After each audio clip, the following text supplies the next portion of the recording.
Assalamualaikum warahmatullahi wabarakatuh. Sebelumnya perkenalkan, nama saya Rahma Alia Ramadhani. Saya dari Prodi Pendidikan Guru Sekolah Dasar Universitas Muhammadiyah Tangerang. Di sini saya akan membahas mengenai Pergerakan Nasional Indonesia. Pembahasan yang akan saya bahas yang pertama yaitu mengenai munculnya Pergerakan Nasional Indonesia. Yang kedua yaitu mengenai bentuk-bentuk organisasi Pergerakan Nasional Indonesia. Sebelum masuk ke pembahasan, saya akan menjelaskan mengenai apa sih itu Pergerakan Nasional Indonesia. Pergerakan Nasional Indonesia adalah sejarah panjang perjuangan rakyat Indonesia untuk memperoleh kemerdekaan dari penjajahan. Pergerakan ini terus berkembang dan menyatu menjadi kekuatan besar yang menggulingkan rezim kolonial Belanda.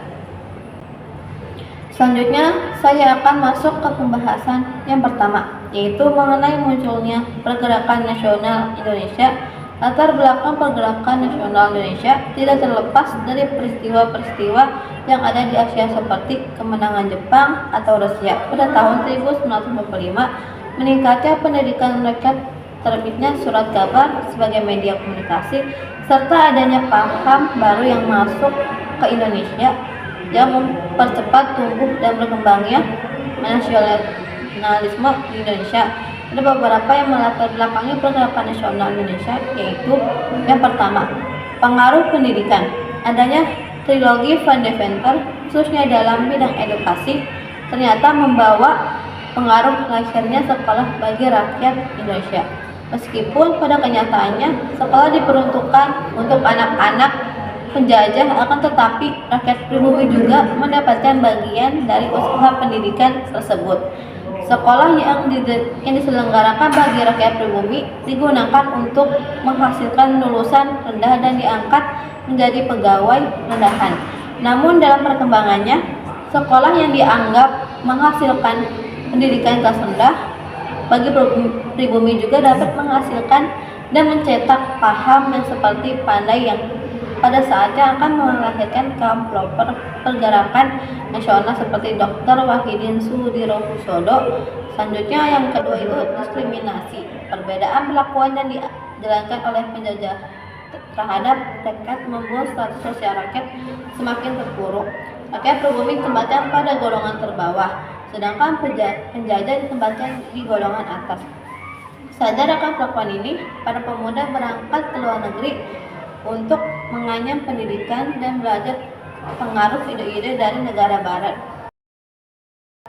Selanjutnya yang ketiga, pengaruh paham baru. Paham baru yang berkembang di Eropa seperti nasionalisme, demokrasi, dan liberalisme juga masuk ke dalam wilayah daerah jajahan di Asia Afrika. Pengaruh dari paham baru, nilai yang dapat membuka pola pikir rakyat untuk menggunakan kemampuan melawan ketidakadilan dan perampasan hak atas bangsa, sehingga ada kebangkitan yang melawan menindaskan penjajahan untuk mewujudkan hidup yang merdeka. Pembahasan kedua yaitu membahas bentuk-bentuk organisasi. Organisasi yang pertama membahas tentang Budi Utomo. Era kebangkitan nasional ditandai dengan lahirnya Budi Utomo yang pada tanggal 20 Mei 1948 yang didirikan oleh Dr. Sutomo, Suraji, dan Gunawan Mangunkusumo yang merupakan mahasiswa Stovia atau Sekolah Kedokteran Jawa.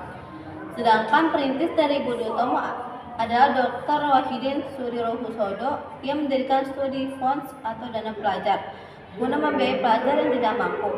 Tujuan dari organisasi Budi Utomo adalah kemajuan bagi Hindia atau kemajuan yang harmonis bagi nusa bangsa.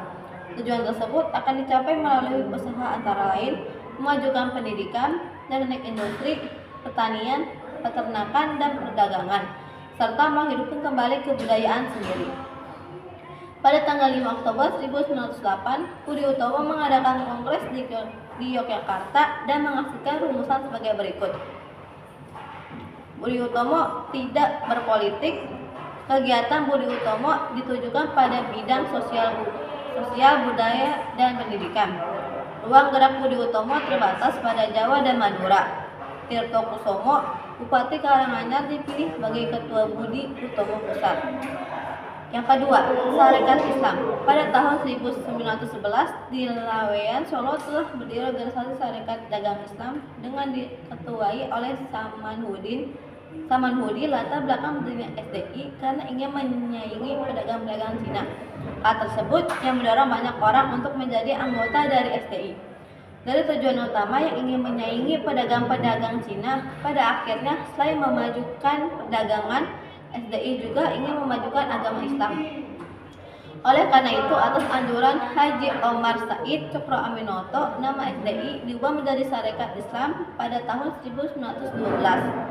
Dengan nama baru yaitu Sarekat Islam, maka memiliki tujuan yaitu mengembangkan jiwa dagang, membantu para anggota yang mengalami kesulitan dalam usaha, meningkatkan derajat, memperbaiki pendapat yang keliru mengenai agama Islam, dan hidup menurut perintah agama. Yang ketiga, Interparts didirikan pada tanggal 25 Desember 1912 di Bandung oleh 3 serangkai yaitu Louis Dekker, Cipto Mangunkusumo, dan Ki Hajar Dewantara. Tujuan didirikannya partai politik ini adalah mempersatukan Hindia Belanda sebagai persiapan Hindia merdeka. Tujuan ini disebarluaskan melalui surat kabar The Express. Anggaran dasar dan program kerja dari IP adalah membangun patriotisme IP terhadap tanah air, bekerjasama atas dasar kesamaan ketatanegaraan demi memajukan tanah air, mempersiapkan kehidupan rakyat yang merdeka. Untuk mencapai tujuan tersebut, cara yang diampu oleh IP adalah memberantas kesombongan sosial dalam pergaulan, meresapkan cita-cita kesatuan nasional Hindia, memperbesar pengaruh pro-Hindia dalam pemerintahan, memperjuangkan persamaan hak dalam setiap warga, memperbaiki keadaan ekonomi Hindia. Keempat, Muhammadiyah didirikan pada tanggal 18 November 1912 di Yogyakarta. Ahmad Dahlan yang merupakan seorang ulama besar yang terpengaruh gerakan Wahabi. Tujuan didirikannya Muhammadiyah adalah memajukan pengajaran Islam, mengembangkan pengetahuan Islam dan cara hidup menurut peraturan Islam, membantu dan meningkatkan kehidupan sosial masyarakat Islam. Untuk mencapai tujuan tersebut, Muhammadiyah menempuh usaha antara lain mendirikan, memelihara, dan membantu pendirian sekolah berdasarkan agama Islam. Untuk memberantas buta huruf, mendirikan dan memelihara masjid, langgar, rumah sakit, dan rumah yatim piatu. Membentuk badan perjalanan haji ke Tanah Suci dan memiliki wadah khusus untuk wanita yang diberi nama Aisyah dan pria yang dinamakan Hizbul Waton. 5. Partai Komunis Indonesia. Partai Komunis didirikan pada tanggal 4 Mei 1914. Hans Nevlid mendirikan Indeks Sosial Demokratis Vereniging atau ISDV atau Persatuan Sosial Demokrat Hindia Belanda. Keanggotaan awal ISDV pada dasarnya terdiri atas 85 anggota dari dua partai sosialis Belanda yaitu SDAP dan SDP yang aktif di Hindia Belanda. Setahun kemudian anggotanya bertambah menjadi 134 orang. Pada tahun-tahun awal pendiriannya, ISDV membatasi aktivitasnya pada diskusi teori masalah kolonial. Gerakan ISDV tidak berkembang karena tidak mengakar dalam masyarakat Indonesia. Masa-masa itu, pulang beberapa anggota ISDV juga merupakan anggota Sarekat Islam yang popularitas sedang melejit. Salah satunya Samuel yang pada 1914 di Surabaya dipimpin Haji Omar Said. The Cokro Aminoto merupakan guru politik Samuel kemudian memimpin di Semarang dan mengorganisir pemogokan buruh. Ia juga menyatakan sikap perlawanan terbuka secara politik terhadap pemerintah kolonial Belanda. Nevlid sendiri kemudian diusir dari Hindia Belanda oleh pemerintah kolonial Belanda. ISDV kemudian bersalin nama menjadi Partai Komunis Indonesia pada Mei 1920 di Semarang. Samuel dan Darsono berperan dalam pendirian tersebut. Samuel terpilih sebagai ketua dan Darsono sebagai wakil ketua. 6. Taman Siswa.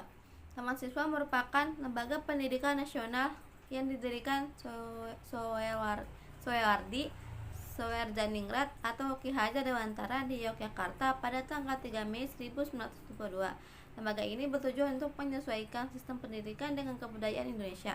Tujuan tersebut dapat tercapai dengan Pancadharma Taman Siswa yang meliputi dasar kodrat alam, dasar kemerdekaan, dasar kebudayaan, dasar kebangsaan atau kerakyatan, dan dasar kemanusiaan.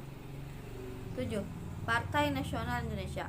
PNI berdiri pada tanggal 4 Juli 1947 di Bandung, didirikan oleh Insinyur Soekarno, Dr. Djipto Mangunkusumo, Insinyur Anwari, Mr. Sartono, Mr. Sunaryo, Mr. Budianto, dan Dr. Sanusi dengan tujuan utama yaitu kemerdekaan Indonesia. Tujuan ini hendak dicapai atas percaya pada diri sendiri, artinya memperbaiki keadaan politik, ekonomi, dan sosial dengan kekuatan sendiri. Misalnya dengan mendirikan sekolah-sekolah, poliklinik, Bank Nasional, dan koperasi. Pula sebabnya PNI tidak mau bekerja sama dengan penjajah. Pergerakan PNI didasarkan pada semboyan marhanisme atau memperjuangkan rakyat miskin. 8. Gerakan wanita. Pelopor gerakan wanita adalah R.A. Kartini, putri Bupati Jepara Aryo Sastrodiningrat. Kartini memiliki cita-cita mengangkat derajat wanita melalui pendidikan dan pengajaran. Untuk merealisasikan keinginan itu, Kartini mengadakan kontak lewat surat dengan wanita Barat dan juga wanita di Nusantara. Dari Jawa Barat muncul tokoh wanita bernama Dewi Sartika yang berusaha melepaskan diri dari tradisi dan pengingitan bagi wanita seperti kawin paksa dan poligami. Kesimpulan dari peta di atas yaitu gerakan nasional merupakan istilah yang digunakan untuk menyebut satu fase dalam sejarah Indonesia, yakni masa perjuangan mencapai kemerdekaan, yakni pada kurun 1908 sampai 1945.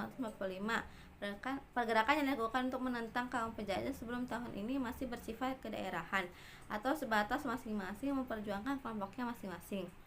Sekian dari saya, kurang lebihnya mohon maaf. Wassalamualaikum warahmatullahi wabarakatuh.